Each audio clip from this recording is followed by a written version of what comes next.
Nous devons être remplis de la puissance de Dieu et nous ne devons pas vivre une vie égoïste, égocentrique et exigeante.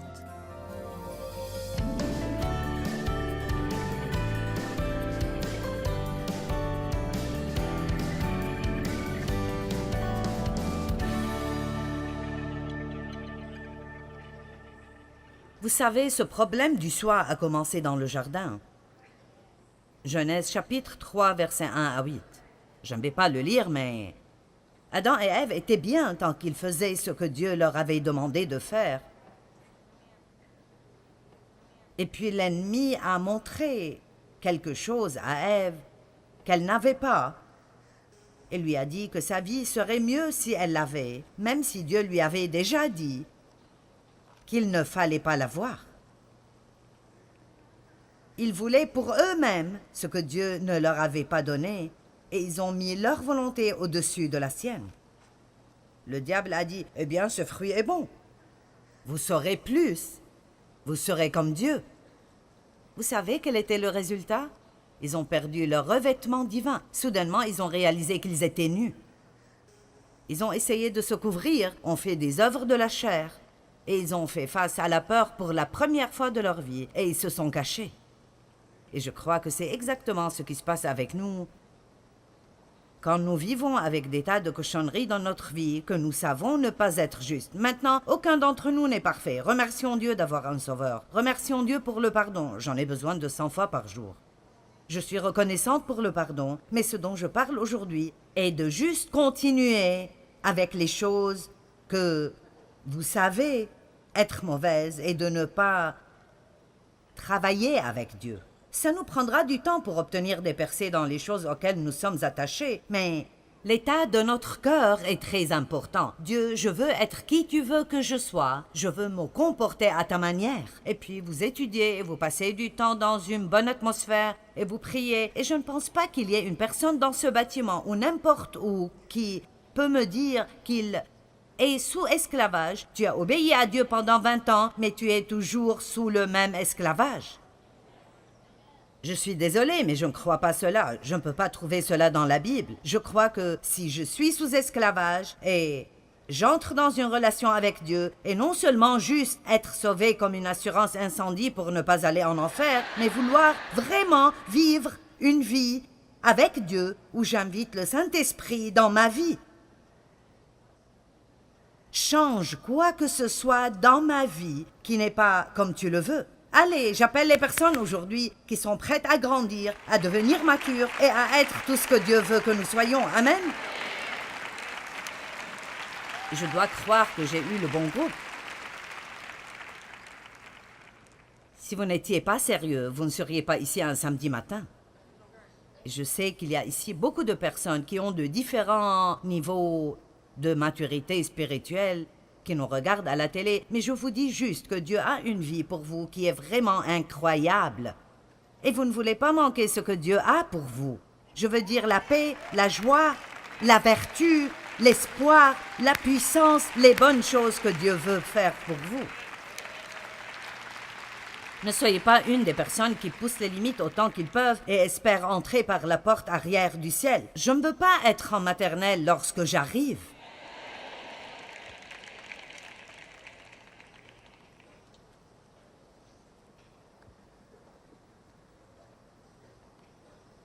Lucifer est tombé du ciel par sa propre volonté.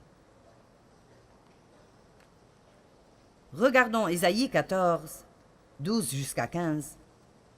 « Te voilà tombé du ciel, astre brillant, fils de l'aurore.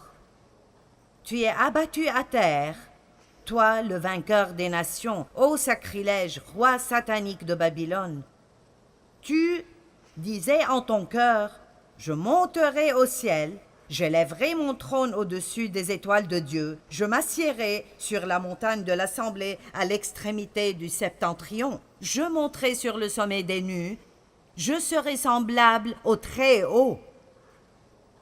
Je le ferai, je le ferai, je le ferai, je le ferai. Et voici la réponse de Dieu. Mais tu as été précipité dans le séjour des morts, dans les profondeurs de la fosse, dans l'enfer.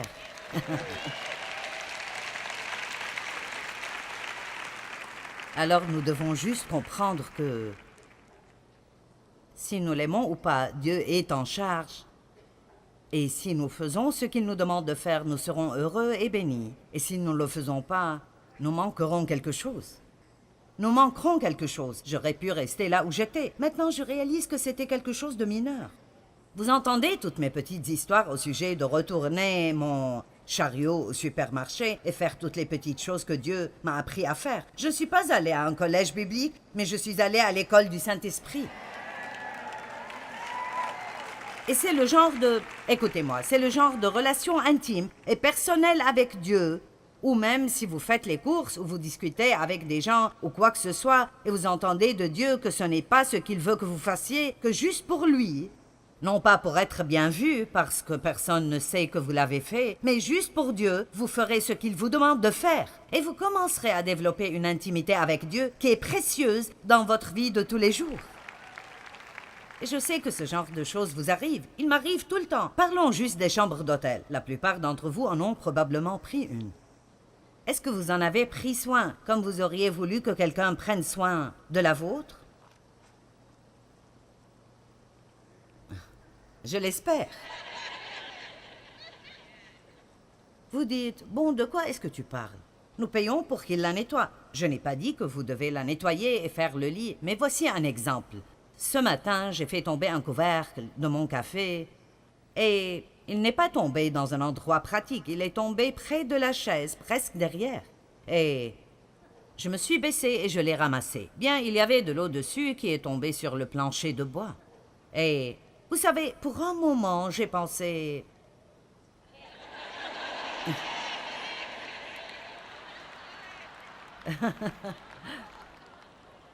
Vous voyez, nous avons toujours deux choses qui se passent en même temps. Dieu nous dit quelque chose et la chair nous en dit une autre. Alors j'ai pensé pour un instant... Puis j'ai pensé non. Alors j'ai emmené une serviette à papier, j'ai dû me pencher à l'envers, arriver derrière la chaise et essuyer l'eau. C'est ces petites choses. Je vous le dis, ce sont les petites choses qui signifient tellement à Dieu. Je crois vraiment que c'est là où nous grandissons et mûrissons, plus que les choses que je préfère voir quelqu'un engagé à faire cela que faire un engagement d'aller en Afrique et être missionnaire. Je préfère voir quelqu'un qui s'engagera à faire ces petites choses que Dieu lui demande de faire, juste pour lui, des choses que personne d'autre que lui ne saura, mais vous le faites juste pour lui. Amen? Bon, d'accord. Luc chapitre 18, verset 18. Je vais vous lire une histoire à propos d'un homme qui était religieux, mais pas un homme de Dieu. Faites attention à ce que j'ai dit. Nous pouvons être religieux sans être des hommes de Dieu. Luc 18, verset 18. Et un des dirigeants lui dit, « Bon maître, toi qui es essentiellement et moralement bon, qu'est-ce que je dois faire pour hériter la vie éternelle? C'est-à-dire, qu'est-ce que je dois faire pour que j'aie part au salut éternel dans le royaume du Messie? Verset 20. Tu connais les commandements, ne commets point d'adultère, ne tue point, ne vole point, ne dis point de faux témoignages, honore ton père et ta mère. Et il dit, j'ai gardé toutes ces choses dès ma jeunesse. Cet homme a gardé la loi. Il était un bon homme religieux. Et quand Jésus eut entendu cela, il lui dit, une chose te manque encore. Vends tout ce que tu as et distribue-le aux pauvres, et tu auras un trésor dans les cieux. Et reviens, suis-moi, et sois mon disciple, joins mon côté et accompagne-moi. Ayant entendu ces choses, il devint fort triste, car il était extrêmement riche.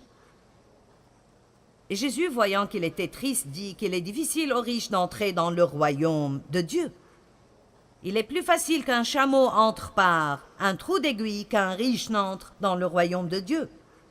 Et ceux qui entendirent cela dirent, « Et qui peut être sauvé ?» Et il dit, « Les choses qui sont impossibles aux hommes sont possibles à Dieu. » Et écoutez, et Pierre dit, j'aime cela, Pierre dit, « Voici, nous avons tout quitté, choses, maison, famille, travail, et nous t'avons suivi. Et il leur dit, en vérité, je vous dis qu'il n'y a personne qui ait quitté maison, ou parents, ou frères, ou femmes, ou enfants, pour l'amour du royaume de Dieu, qui ne reçoivent beaucoup plus en ce temps-ci et dans le siècle qui vient, la vie éternelle. Maintenant, c'est beaucoup de versets, mais laissez-moi résumer cela et vous dire ce que j'ai déduit.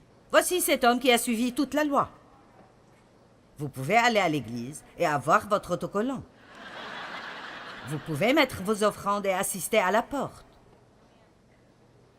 Nous faisons tant de choses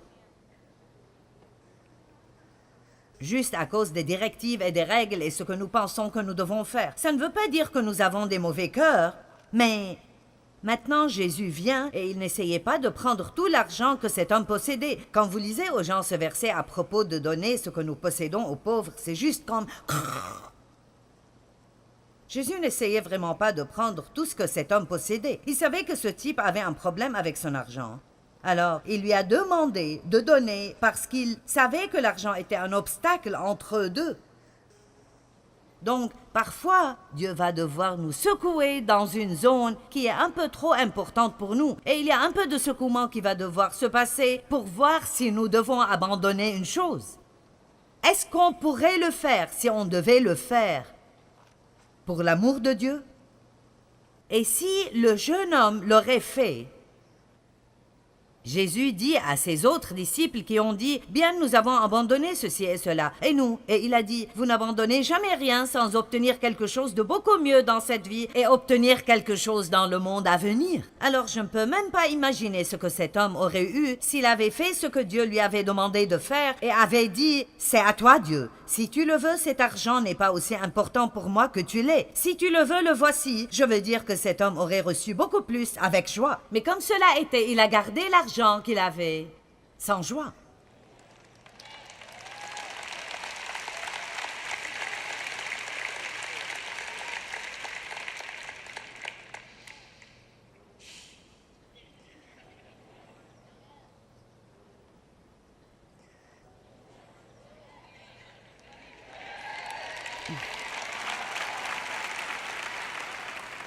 Nous pouvons nous accrocher à cette chose qui chatouille notre chair.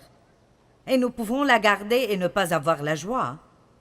Et avoir cette lourde sensation à l'intérieur. Ou nous pouvons sacrifier et laisser notre chair avoir mal. Et puis finir par voir ce que Dieu peut vraiment faire pour quelqu'un qui est prêt à tout donner pour lui.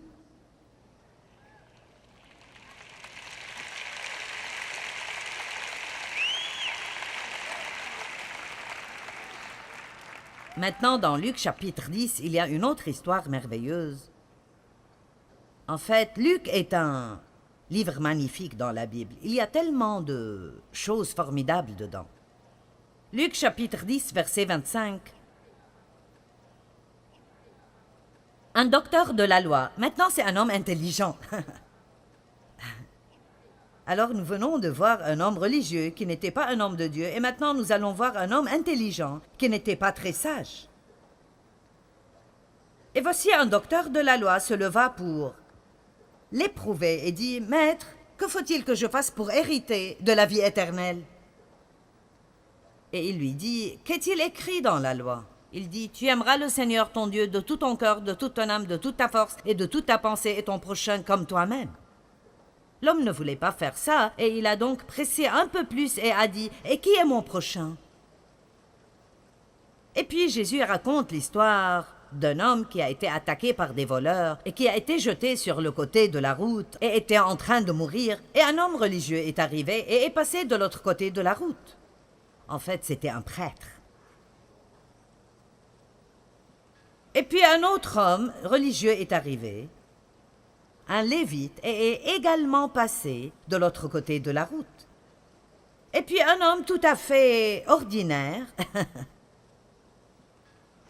est arrivé, et il s'est arrêté et est allé vers l'homme, a mis son argent, a mis son temps, a pris soin de lui, a soigné ses blessures, l'a pris dans une auberge, qui peut maintenant être un hôtel, et a dit à l'homme là-bas, « J'ai quelque chose que je dois aller faire. » Il a dit, « Je vais te laisser de l'argent. Utilise-le pour prendre soin de lui. Si je te dois quelque chose quand je reviens, je le paierai. » Il n'a même pas mis de limite à ce qu'il a dit qu'il allait faire et j'aime ça. Il n'a pas dit « Je dépenserai 22,5 $, mais pas plus. » Il a dit « Quel que soit le prix, je veux aider cet homme. » Allez, quel que soit le prix, je veux aider cet homme. Quel que soit le prix, je veux aider les gens. Quel que soit le prix. Est-ce que quelqu'un est là? Quel que soit le prix, je veux aider les gens. Si nous voulons que Dieu ne mette pas de limite à nos bénédictions, peut-être que nous devons enlever les limites à ce que nous offrons.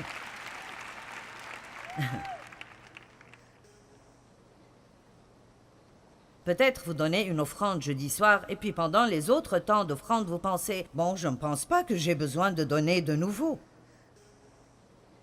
Vous n'avez pas besoin de donner, mais vous pouvez le faire.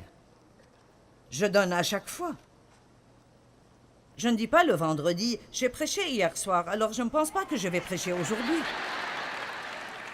Vous savez, si vous allez à un restaurant et vous mangez 4 fois, vous ne pouvez pas dire « J'ai déjà payé hier. » Allez!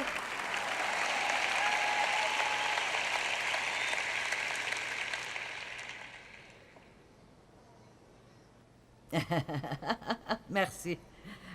Alors, je viens de décider d'écrire ma propre histoire. Je suis plutôt fière de cette histoire, ceci est bon. Jésus a raconté l'histoire de 2 hommes religieux et un homme compatissant. Je vais vous raconter une histoire de 3 chrétiennes qui assistaient à l'église et qui ont été confrontées à un besoin et comment elles ont réagi.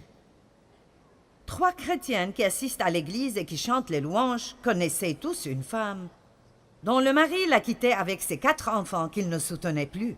Il a trouvé une femme plus jeune et l'a quittée. La femme était épuisée à force d'essayer de soutenir sa famille et d'être en même temps papa et maman pour eux. Elle était terriblement seule et très découragée.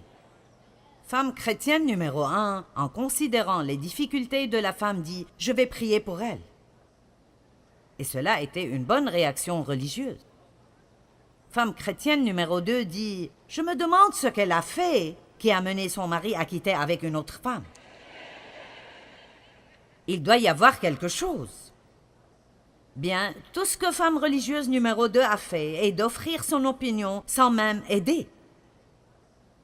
Femme chrétienne numéro 3 a vu la situation, a prié pour savoir comment elle pouvait aider.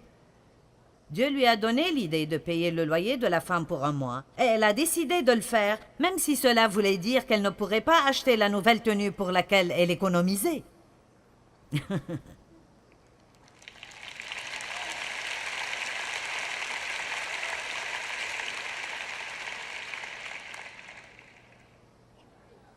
Il lui a aussi donné l'idée de commencer à encourager régulièrement la femme et de devenir son amie. Maintenant, je vous demande, laquelle parmi ces 3 marche dans l'amour? Vous voyez, c'est de cela qu'il s'agit vraiment. Et en conclusion, aujourd'hui, je veux juste vous dire que vous avez une vie à vivre et une vie à offrir. Est-ce que vous allez l'offrir à vous-même? Ou est-ce que vous allez l'offrir à Dieu et le laisser l'utiliser pour quoi qu'il veuille l'utiliser? Allez-vous le faire?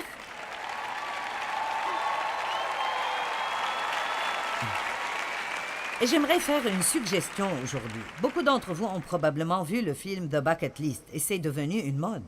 Les gens me demandent tout le temps « Est-ce que tu as une liste ?» Je dis « Oui, mais elle est encore vide. » Ah. Vous savez quoi? Pour être honnête, même si je suis parfois fatiguée, je ne peux pas penser à quelque chose que je préférerais faire.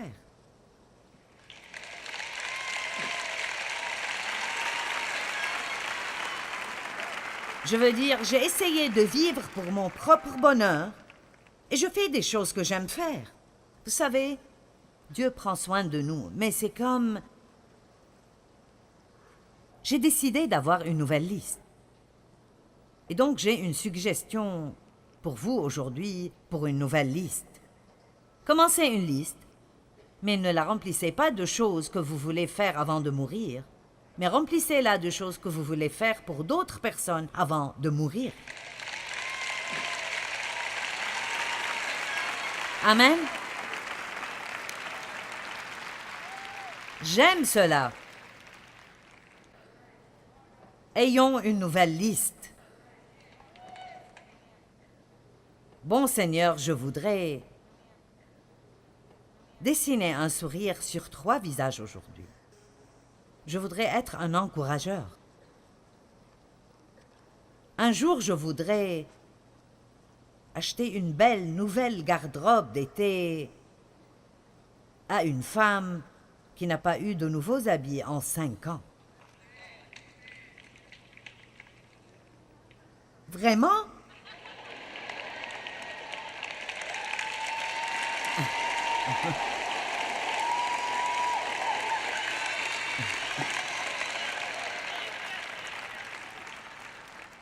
Bien, ceci a pris du temps. Je devrais mieux recommencer ce message.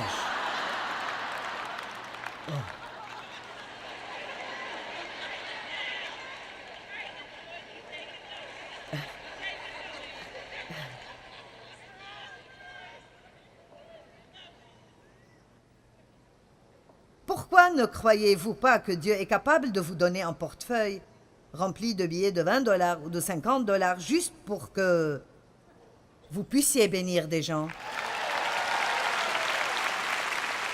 Que pensez-vous si vous aviez des bons d'achat pour l'essence, pour les courses, pour des choses différentes comme cela, et quand vous rentrez dans l'église, vous soyez un espion du Saint-Esprit?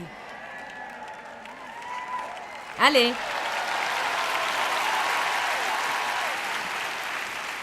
Cherchez cette maman célibataire qui, vous savez, être fatiguée parce que vous avez entendu qu'elle a 2 boulots et son mari n'aide pas à soutenir les enfants et elle ne peut probablement pas sortir avec ses enfants manger. Alors pourquoi ne pas lui donner un bon et lui dire « Hey, prends tes enfants déjeuner aujourd'hui ». Cela peut pousser la balance entre abandonner ou continuer. Allez, il n'y a aucune raison pour nous d'être ennuyés et misérables et seuls et de murmurer et de se plaindre tout le temps au sujet de nos vies. Dieu, quelle est ta volonté pour moi? Quel est mon ministère? Quelle est ma vocation? Qu'est-ce que tu veux que je fasse? Chaque fois que vous voyez un besoin, dites, Dieu, y a-t-il quelque chose que tu veux que je fasse? Et non pas Dieu règle cela toi-même, mais est-ce que tu veux m'utiliser pour quelque chose qui fera une différence dans la vie d'une personne? Écoutez-moi. Je suis passé d'être coupable de toutes ces choses que j'ai lues au début. Ceci était moi. Si vous voulez être misérable, faites cela. Mais maintenant, je me lève et fais exprès ce que je dis. Maintenant, je ne suis pas encore arrivé. Mais je vous dis ce que je pense. C'est la meilleure idée que j'ai eue depuis longtemps. Et je crois que ça va augmenter votre joie. Je veux dire, d'une façon exponentielle. Amen? Allez, donnez gloire à Dieu.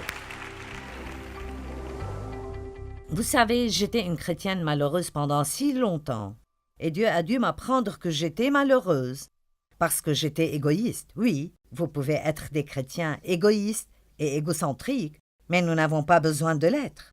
Vous pouvez augmenter votre joie simplement en ne pensant pas à vous-même et en regardant autour de vous pour voir ce que vous pouvez faire pour d'autres. Montrons Jésus au monde. Tellement de gens ont besoin de lui. Le Saint-Esprit met beaucoup d'opportunités devant chacun de nous pour que nous puissions tendre la main et aider quelqu'un d'autre. Mais nous devons agir quand nous avons ces opportunités.